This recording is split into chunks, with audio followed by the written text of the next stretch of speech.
Hi, I'm Caden with Golden Rule Plumbing, Heating, Cooling, and Electrical. Here to share a pro tip with you guys today.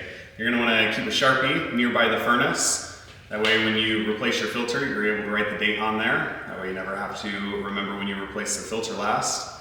Good rule of thumb that a lot of homeowners find helpful is every time you get your utility bill in the mail, just run down and replace that filter or set a calendar reminder in your phone for every 30 days. That way we're making sure we're replacing our filter.